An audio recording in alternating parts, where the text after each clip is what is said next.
Avec notre invité Alain Musset, géographe, enseignant-chercheur à l'Institut universitaire de France. Bonsoir à vous. Merci beaucoup d'être avec nous ce soir. Cette mesure est intitulée Titre 42. Quel en était l'impact jusqu'à présent? Est-ce que c'était simplement le renvoi immédiat à la frontière qui était facilité? Oui, bien sûr, effectivement, c'est le titre 42. D'ailleurs, ce n'est pas une invention de Trump, hein. Bon, ça a été mis en place à cause de l'épidémie de Covid-19 et ça a bien aidé les républicains pour tenter de mettre, pas un terme, mais au moins des limites à ce qu'ils considèrent comme une agression des migrants vers les États-Unis.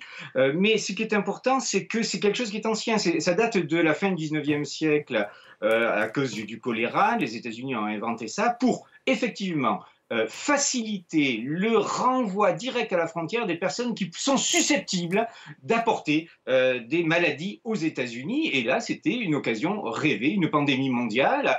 Tous ces migrants qui venaient d'Amérique du Sud, d'Amérique centrale et du Mexique, on pouvait les renvoyer immédiatement après juste une audition de quelques minutes en disant non, non, mais vous venez d'un endroit dangereux, vous ne pouvez pas rester, vous repartez de l'autre côté de la frontière. Donc la levée de ce titre, de ce titre 42, va être effective un peu avant minuit ce soir, heure américaine. Quelles sont les conséquences? Est-ce qu'effectivement il va y avoir une hausse, je dirais quasi mécanique, de l'arrivée des migrants?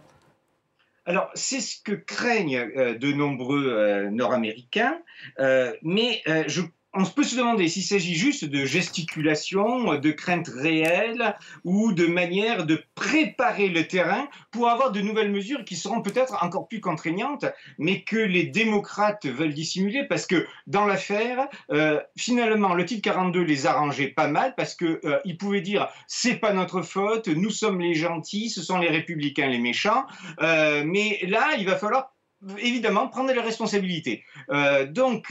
Il y a une crainte. Effectivement, il y a de nombreux migrants qui se sont massés, d'autres, ça a été dit, qui ont déjà traversé la frontière parce que les uns pensent que les règles vont être plus dures, les autres vont être plus légères. Ça peut créer un appel d'air, mais de toute façon, le titre 42 n'agissait que pour les gens qui étaient passés de l'autre côté, et les mesures qui vont venir seront aussi pour celles et ceux qui sont passés ou qui vont passer de l'autre côté. Donc, ce sera toujours aussi compliqué, il faut le dire, de traverser la frontière. C'est pas juste aller en Belgique ou en Espagne. C'est difficile et on le voit effectivement sur les images. Justement, Biden, manifestement, d'après ce que nous dit notre envoyé spécial, il devrait y avoir de nouvelles règles sur d'expulsion, en fait, des migrants qui arriveraient aux États-Unis illégalement, donc via cette frontière, avec un renforcement, c'est-à-dire qu'une fois qu'ils seraient expulsés, ils ne pourraient plus du tout revenir aux États-Unis. Ça serait plutôt de ce côté-là qu'il y aura un renforcement des règles?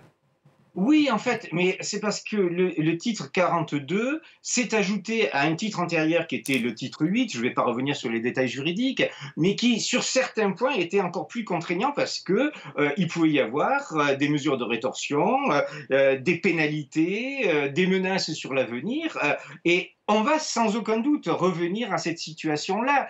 Ce n'est pas Biden qui va inventer le titre 8 ou le retour au titre 8, il existe et ça fait partie des mesures qui risquent fort d'être mis en lumière pour montrer que, contrairement à ce que disent les républicains, les démocrates sont aussi capables de défendre la patrie, le homeland. Oui, donc en fait, montrant qu'il peut être aussi dur, c'est ce que vous voulez dire, j'imagine, en termes de migration. Comment Oui. est-ce qu'on peut qualifier justement la politique de Joe Biden sur la politique migratoire américaine? On sait que le président Biden, dès le début, a voulu montrer un côté plus empathique que celui de Trump. Mais est-ce que ça s'est appliqué dans les faits?